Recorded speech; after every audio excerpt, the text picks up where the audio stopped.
तो दोस्तों आज हम फिर से आपके लिए लेकर आए हैं देश दुनिया की सभी ताजा बड़ी खबरें। फटाफट एक एक कर विस्तार से आज आपको बताएंगे, तो वीडियो को अंत तक जरूर देखें। दोस्तों वीडियो बनाने में हमें काफी मेहनत लगी है, तो वीडियो को लाइक जरूर कर दें। जी दोस्तों, पहली खबर में आपको बताएंगे जो बिग ब्रेकिंग न्यूज सामने निकल कर आई दोस्तों कि सिंगू बॉर्डर से निहंगे सिखों ने किया ऐलान, किसान आंदोलन का समर्थन नहीं करने वालों को पंजाब में नो एंट्री। जी दोस्तों, बड़ी अपडेट आ रही है। तो वहीं आपको बताएंगे दोस्तों कि किसानों और व्यापारियों के भारत बंद से डरे मोदी अमित शाह, कृषि मंत्री तोमर ने किसानों को दिया बातचीत का फिर से प्रस्ताव। तो वहीं आपको बताएंगे दोस्तों कि फसल बर्बाद के बाद अब टिकैत ने दी गोदाम तोड़ने की मोदी अमित शाह को धमकी, कहा पुलिस नहीं रोक पाएगी हमारे ट्रैक्टर। तो वहीं आपको बताएंगे दोस्तों कि मुकेश अंबानी की बड़ी मुश्किलें, मुकेश अंबानी के पूरे परिवार को उड़ाने की मिली है महाराष्ट्र में धमकी, बढ़ गई है मोदी अमित शाह की मुश्किलें। तो वहीं आपको बताएंगे दोस्तों कि उत्तर प्रदेश विधानसभा चुनाव को लेकर शिवपाल यादव ने किया ऐलान, अखिलेश यादव के साथ मिलकर लड़ूंगा यूपी में विधानसभा चुनाव। तो वहीं आपको बताएंगे दोस्तों कि हरियाणा में कांग्रेस ने किया अविश्वास प्रस्ताव लाने का ऐलान, कभी भी गिर सकती है हरियाणा में भाजपा सरकार। तो वहीं आपको बताएंगे दोस्तों कि बिहार बीजेपी और नीतीश में पड़ी फूट, बीजेपी ने नीतीश सरकार के खिलाफ खोला मोर्चा, गृह सचिव से पद छोड़ने की नीतीश से कर दी है मांग। तो सभी खबरों को आपको एक एक कर बताएंगे दोस्तों, वीडियो को लाइक कर दें। इसी बीच पर तो दोस्तों पहली खबर की ओर जो बिग ब्रेकिंग न्यूज सामने निकल कर आई दोस्तों कि सिंगू बॉर्डर से निहंगे सिखों ने किया ऐलान, किसान आंदोलन का समर्थन नहीं करने वालों को पंजाब में नो एंट्री। जी दोस्तों, आपको बता दें बड़ी खबर सामने निकल कर आई दोस्तों कि कृषि कानून के विरोध में पिछले 3 महीने से सिंगू, गाजीपुर और टिकरी बॉर्डर पर किसानों का धरना जारी है। वहीं आपको बता दें कि आज भारत बंद के दौरान सिंगू बॉर्डर पर धरना दिए हुए निहंगे सिखों ने मोदी सरकार के खिलाफ बड़ा ऐलान कर दिया है। दरअसल आपको बता दें कि सिंगू बॉर्डर पर धरना दिए बैठे निहंगे सिखों ने ऐलान किया है कि जो भी पंजाब का व्यक्ति या फिर कोई अन्य प्रदेश का व्यक्ति किसान आंदोलन का समर्थन नहीं करेगा तो उसे पंजाब में किसी भी कीमत पर घुसने नहीं दिया जाएगा। वहीं आपको बता दें कि आगे निहंगे सिखों ने कहा है कि जो भी किसानों का समर्थन नहीं करेगा उसे पंजाब में फिल्में भी नहीं बनाने देंगे, उसे पंजाब में घुसने भी नहीं देंगे। वहीं आपको बता दें कि आगे निहंगे सिखों ने कह दिया है कि अब उन्हें देश की किसी भी पार्टी पर भरोसा नहीं है, इसलिए एक नई पार्टी किसान और मजदूर मिलकर बनाएंगे। इसमें सभी किसान मजदूर शामिल होंगे और अगला देश का प्रधानमंत्री किसान होगा और अगला राष्ट्रपति मजदूर होगा। वहीं आपको बता दें कि सिंगू टिकरी बॉर्डर पर लगातार किसानों का धरना जारी है। तो ये बड़ी अपडेट आ रही दोस्तों, बड़ा ऐलान सिंगू बॉर्डर से निहंगे सिखों ने कर दिया है, जिसके बाद मोदी अमित शाह की मुश्किलें बढ़ गई हैं। इसी बीच पर तो दोस्तों अगली खबर की ओर तो किसानों और व्यापारियों के भारत बंद से डरे मोदी अमित शाह, कृषि मंत्री तोमर ने किसानों को फिर से दिया बातचीत का ऑफर। जी दोस्तों, आपको बता दें बड़ी खबर सामने निकल कर आई दोस्तों कि कृषि कानून और जीएसटी के प्रावधानों को लेकर किसान और व्यापारी संगठनों ने आज भारत बंद का ऐलान किया, जिसका पूरे देश में जबरदस्त असर देखने को मिला है। भारत के कई अलग अलग राज्यों में कृषि कानून और जीएसटी के प्रावधानों को लेकर किसान और व्यापारी संगठनों ने विरोध प्रदर्शन किया और मोदी सरकार की नीतियों का विरोध किया। इसी भारत बंद से मोदी अमित शाह बुरी तरह से डर गए और आज कृषि मंत्री नरेंद्र सिंह तोमर ने कृषि कानून को लेकर एक बार फिर से किसानों को बातचीत का ऑफर दिया है। दरअसल आपको बता दें कि केंद्रीय कृषि मंत्री नरेंद्र सिंह तोमर ने कहा है कि सरकार किसानों से 12 बार बातचीत कर चुकी है और एक बार पुनः हम किसानों से किसी भी वक्त बातचीत को तैयार हैं। आगे कृषि मंत्री नरेंद्र सिंह तोमर ने कहा है कि हम नए कृषि कानूनों को लागू नहीं कर सकते क्योंकि ये मामला सुप्रीम कोर्ट में विचाराधीन है। वहीं आगे उन्होंने कहा है कि सुप्रीम कोर्ट द्वारा गठित कमेटी ने अभी तक अपनी रिपोर्ट हमें नहीं दी है, इसीलिए हम कृषि कानूनों को देश में अभी लागू नहीं कर सकते। वहीं आपको बता दें कि जिसके बाद किसान संगठनों ने भी बड़ा ऐलान किया है। किसान संगठनों ने कहा है कि जिस तरह से कृषि मंत्री नरेंद्र सिंह तोमर ने बातचीत की पेशकश की है, अगर वह बातचीत करने के लिए तैयार हैं तो पहले तीनों कृषि कानूनों को रद्द करें, उसके बाद किसान उनसे बातचीत करने के लिए राष्ट्रपति भवन चाहे जहां पर भी मोदी सरकार बुलाए वहां पर तैयार है। तो ये बड़ी अपडेट आई दोस्तों कि भारत बंद से किस तरह से केंद्र की मोदी सरकार डर गई है। इसी बीच पर तो दोस्तों अगली खबर की ओर तो फसल बर्बाद के बाद अब टिकैत ने गोदाम तोड़ने की दी धमकी, कहा पुलिस नहीं रोक पाएगी हमारे ट्रैक्टर। जी दोस्तों, आपको बता दें ये बड़ी खबर सामने निकल कर आई दोस्तों कि केंद्र सरकार के कृषि कानून के खिलाफ चल रहे आंदोलन के तहत किसान नेता राकेश टिकैत ने राजस्थान के करौली में एक महापंचायत को संबोधित किया। इस महापंचायत में हजारों किसान जुटे। टिकैत ने इस दौरान किसानों को संबोधित करते हुए जल्द 40 लाख ट्रैक्टरों के साथ संसद कूच करने का ऐलान किया, जिसके बाद मोदी अमित शाह की मुश्किल उसके लिए बढ़ना तय है। टिकैत ने कहा है कि हमारा अगला टारगेट अनाज के गोदाम है। टिकैत ने कहा है कि अब अनाज के गोदाम तोड़े जाएंगे। सरकार अगर इनका अधिग्रहण कर सकती है तो कर ले, वरना व्यापारियों के गोदाम टूटेंगे। वहीं आगे राकेश टिकैत ने खुली चेतावनी देते हुए कहा है कि अगर मोदी सरकार ने हमारी बात नहीं मानी और कृषि कानून को रद्द नहीं किया तो हम संसद को कूच करेंगे। आगे टिकैत ने कहा है कि ट्रैक्टर बैरिकेड तोड़ने के लिए ही होते हैं और पुलिस में इतनी हिम्मत नहीं है कि वो किसानों के ट्रैक्टर रोक सके। टिकैत ने कहा है कि पुलिस ने ना तो पहले हमारे ट्रैक्टर रोक सकी और ना आगे रोक पाएगी। टिकैत ने आगे कहा है कि तैयार रहो, हम फिर से दिल्ली की तरफ कूच करेंगे। वहीं टिकैत ने कहा है कि मुझ पर कई मुकदमे मोदी सरकार झूठे चलाना चाहती है और मुझे तिहाड़ जेल में 10-12 साल के लिए भाजपा डालना चाहती है, लेकिन मैं जेल में चला जाऊंगा लेकिन किसानों को आजाद करा कर रहूंगा। तो ये बड़ी अपडेट आई दोस्तों की फसल बर्बाद के बाद टिकैत ने अब अनाज के गोदाम तोड़ने की मोदी सरकार को खुली धमकी दे दी है। इसी बीच बता दोस्तों अगली खबर की ओर तो उत्तर प्रदेश में भाजपा को हराने के लिए शिवपाल यादव ने किया ऐलान, अखिलेश यादव के साथ गठबंधन करके यूपी विधानसभा का लड़ूंगा चुनाव। जी दोस्तों आपको बता दें बड़ी खबर सामने निकल कर आई दोस्तों कि उत्तर प्रदेश में 2022 में होने वाले विधानसभा चुनाव को लेकर अखिलेश यादव के चाचा शिवपाल यादव ने बड़ा ऐलान कर दिया है। दरअसल आपको बता दें कि शिवपाल यादव ने ऐलान किया है कि बीजेपी को सत्ता से वापसी के रोकने के लिए वह समाजवादी पार्टी के साथ मिलकर चुनाव लड़ेंगे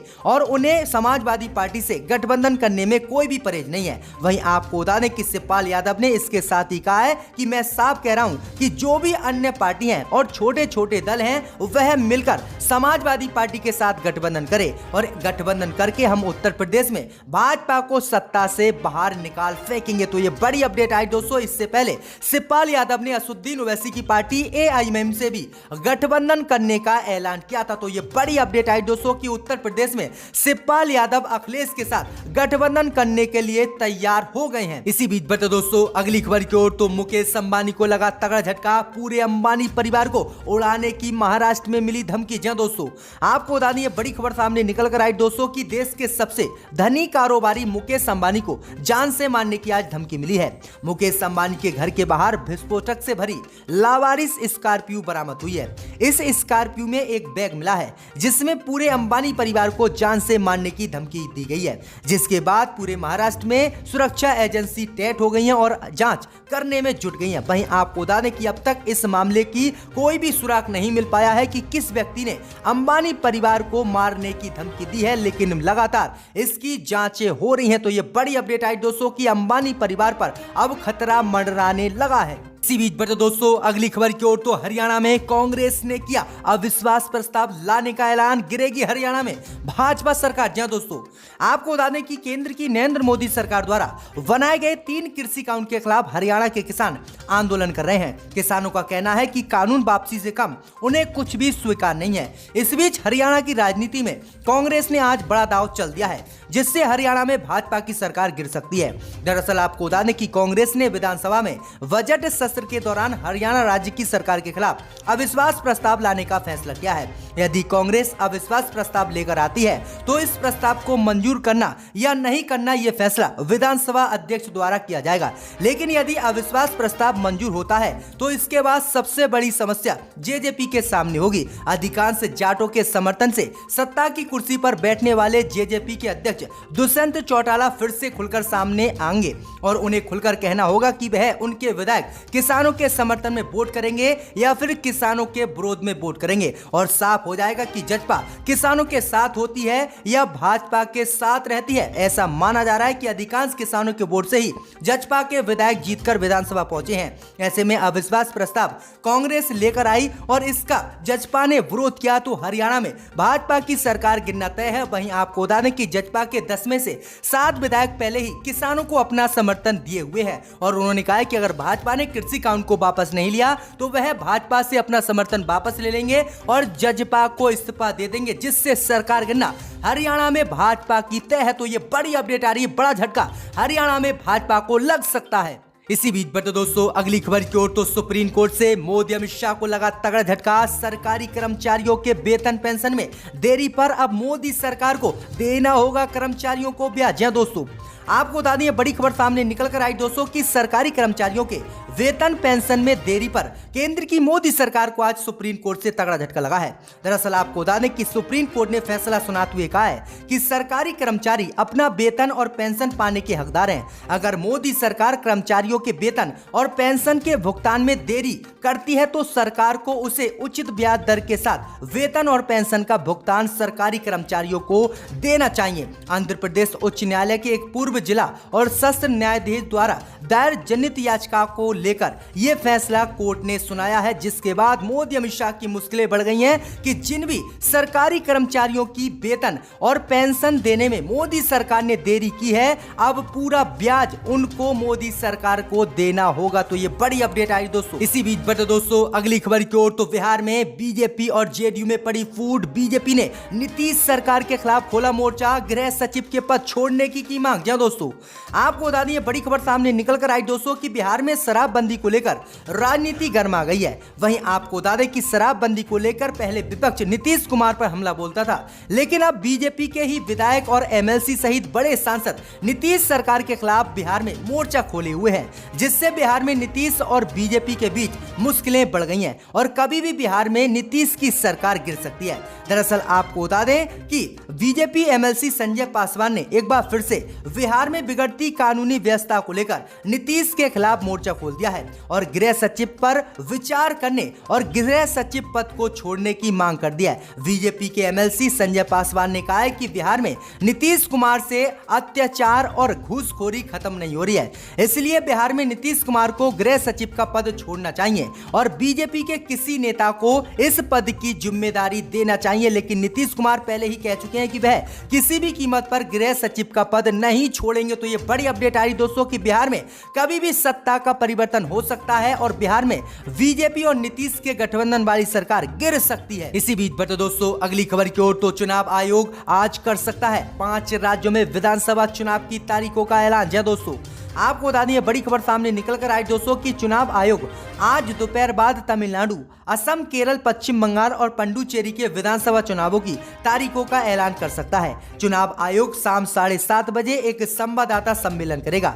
गौरतलब है कि 4 राज्यों में विधानसभा का मौजूदा कार्यकाल मई और जून में समाप्त हो रहा है। वहीं पुडुचेरी में विश्वास मत मतदान से पहले ही मुख्यमंत्री वी नारायण स्वामी ने इस्तीफा दे दिया है और कांग्रेस की सरकार गिर गई है और राष्ट्रपति शासन भी वहां पर लगा दिया गया है। इस बीच खबर सामने निकल कर आ रही कि इन 5 और राज्यों के चुनाव की तारीखों का ऐलान आज चुनाव आयोग कर सकता है। तो ये बड़ी अपडेट आ रही है कि किस राज्य में किस तारीख को वोट डाले जाएंगे, जिसके बाद सभी राजनीतिक पार्टियां अपना दमखम दिखाएंगी। इसी बीच बता दोस्तों अगली खबर की ओर, तो राम मंदिर निर्माण में श्रमदान करेंगे इकबाल अंसारी। कहा नहीं रहा अब कोई भी हिंदू मुस्लिम वाला विवाद। जहां दोस्तों आपको बता दें कि बाबरी मस्जिद के पक्षकार रहे इकबाल अंसारी अब अयोध्या के राम जन्मभूमि मंदिर में निर्माण में श्रमदान करना चाहते हैं। उनका कहना है कि हिंदुस्तान हमारा है, इसलिए चाहे वह मंदिर हो, मस्जिद हो या फिर गुरुद्वारा हो, सभी को सहयोग करना चाहिए।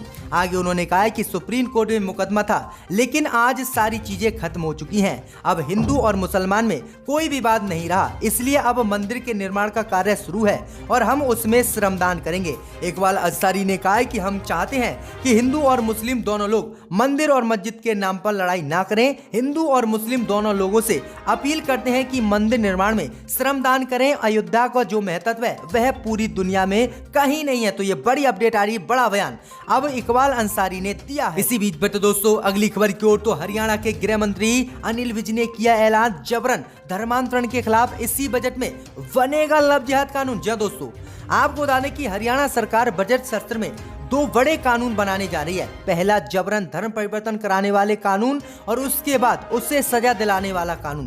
दरअसल आपको बता दें कि सरकार ने लव जिहाद कानून को लेकर पहले ही ड्राफ्ट तैयार कर लिया है। सदन में दोनों कानूनों को पारित कराने के लिए विधेयक लाया जाएगा। गृह मंत्री अनिल विज ने बताया है कि हरियाणा में बढ़ रहे लव जिहाद के मामलों को रोकने के लिए सरकार पूरी तरह से गंभीर है और इसीलिए इस विधानसभा के सत्र में लव जिहाद कानून को उत्तर प्रदेश की योगी सरकार के तहत लागू कर दिया जाएगा। जैसे उत्तर प्रदेश में लव जिहाद कानून उत्तर प्रदेश की योगी सरकार ने बनाया है, वैसे ही हरियाणा की खट्टर सरकार भी लव जिहाद को रोकने के लिए हरियाणा में लव जिहाद कानून बनाएगी और इसी बजट सत्र में ये कानून बनेगा। तो ये बड़ी अपडेट आ रही दोस्तों कि हरियाणा सरकार भी इसी महीने में लव जिहाद कानून बनाएगी।